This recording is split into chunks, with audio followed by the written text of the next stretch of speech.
खंड में शिक्षा विभाग में जो 2400-2500 पद ग्रुप डी के भरने हैं, बहुत समय से जो है भरे गए हैं प्रयाग पोर्टल के द्वारा। और उसमें क्या प्रोसेस हो रही है सभी अभ्यर्थी जानना चाह रहे हैं पहले से ही, क्योंकि एक तो देखिए स्थानीय युवाओं को उसमें वरीयता देने की बात कही गई थी। इसके अतिरिक्त जो है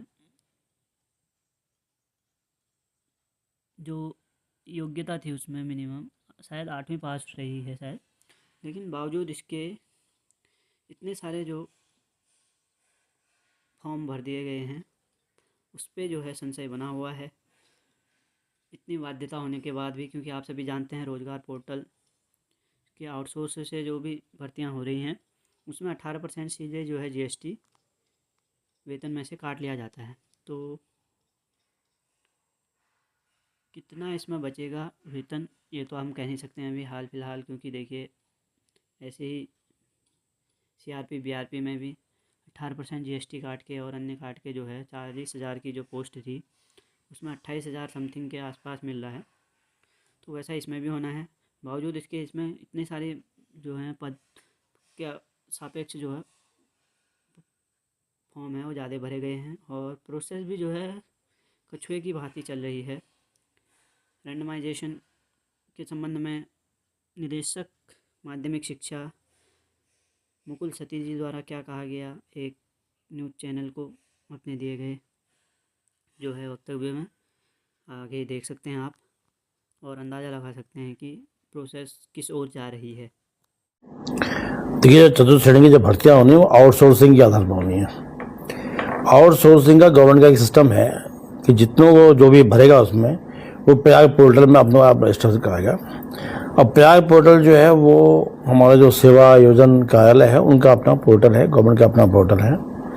तो उसमें लगभग 69,000 करीब एप्लीकेशन उसमें हुई हैं और जो आज के डेट में पद जो वहाँ पर खाली हैं वो लगभग जो है 2350 पद वहाँ पर आज के डेट में खाली हैं। तो एप्लीकेशन जो आई हुई हैं बहुत ज़्यादा एप्लीकेशन आए हुए हैं। तो उसमें आजकल एक समिति हमने बनाई हुई है जो कि गवर्नमेंट का जो सिस्टम है जो सेवा योजन कार्यालय उसके साथ मिल के उनकी रैंडमाइजेशन में लगा हुआ है। तो जिस दिन रैंडमाइज होके आ जाएंगे बहुत बड़ी संख्या उसमें समय लगता है और चूँकि ये बहुत ज़्यादा एक सेंसिटिव भी होता है कि इसमें कोई भी जो भी एप्लीकेशन आई हुई है उसमें विचार होना चाहिए। तो इसलिए रैंडमाइज प्रथा उसमें है, सिस्टम एक है जो पूरी प्रोसेस इसमें चल रही है और जब पूरी प्रोसेस ख़त्म हो जाएगी तो उसके बाद ही फिर ये जो प्रक्रिया है जो उसका पालन तब किया जाए, क्योंकि इसमें कई सारी चीज़ें तो स्थानीय व्यक्ति भी उसको होना चाहिए। दूसरी बात जो SC ST जो आरक्षण मिलना है वो भी इसमें सब कुछ है।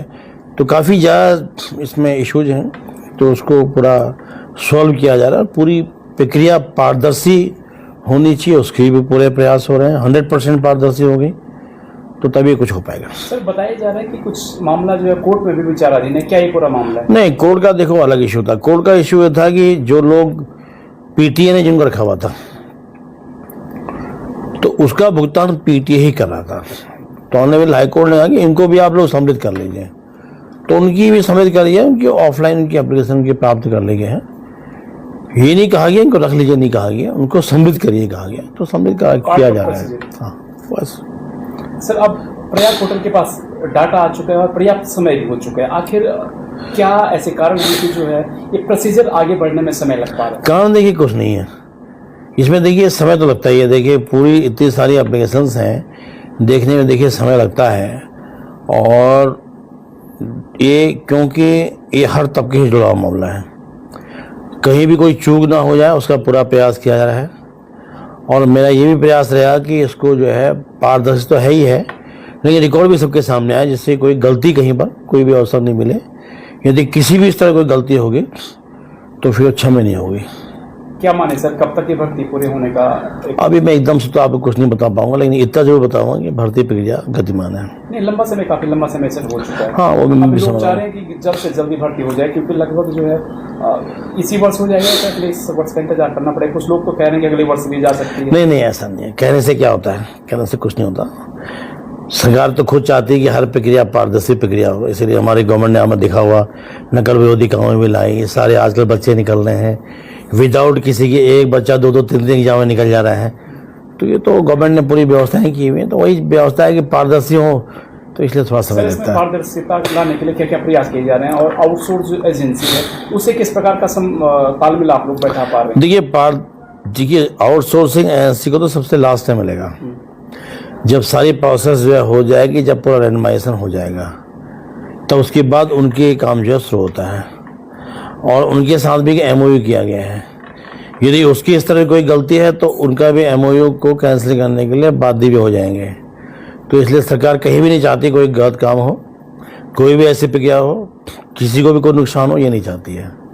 तो उसी दिशा में जो हमको टास्क मिला है, उस दिशा में हम लोग भी काम कर रहे हैं।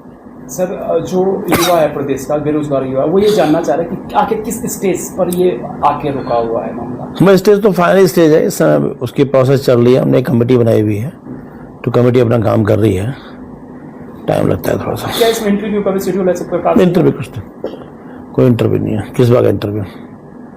सिलेक्शन मेथड क्या रहेगा सर? मैं जो जियो में लिखा हुआ है, आप उसको जियो का अध्ययन कर लीजिएगा।